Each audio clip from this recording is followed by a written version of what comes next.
പല കഴിവുകളും പല സ്വഭാവങ്ങളും പല ചിന്തകളുമുള്ളവരാണ് നമ്മൾ പലരെയും കാണാറ്.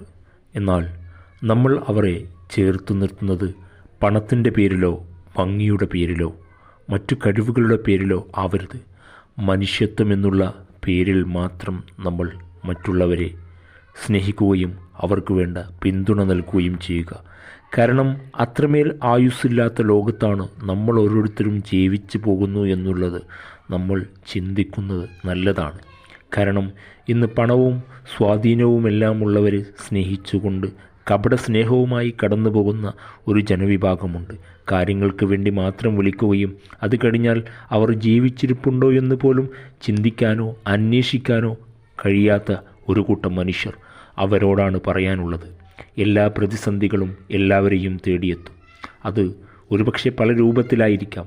അതുകൊണ്ട് ഉള്ള സമയങ്ങളിൽ മറ്റുള്ളവരുടെ സങ്കടവും സന്തോഷവും ഒക്കെ അടുത്തറിഞ്ഞ് അത് കേൾക്കാനുള്ള മനസ്സ് കാണിച്ച് പരസ്പര സൗഹൃദത്തിൻ്റെ മൂല്യങ്ങൾ ഉയർത്തിപ്പിടിച്ചുകൊണ്ട് മുന്നോട്ട് പോയാൽ തീർച്ചയാണ് നമ്മളിൽ വിജയമുണ്ടാകുമെന്നുള്ളത് യാഥാർത്ഥ്യമാണ്.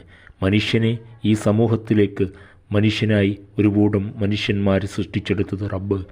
മനുഷ്യ സഹജമായി മുന്നോട്ട് പോകുക, സഹവർത്തിത്വവും സ്നേഹവും സാഹോദര്യവും നിലനിർത്തിക്കൊണ്ട് മുന്നോട്ട് പോകുക എന്നുള്ള ഒരു കാഴ്ചപ്പാടു തന്നെയാണ് നമുക്ക് വേണ്ടത്. അതുകൊണ്ടാണ് റബ്ബ് നമ്മോട് പറഞ്ഞത്, നിങ്ങൾ പരസ്പരം സ്നേഹത്തോടെ മുന്നോട്ട് പോകുക.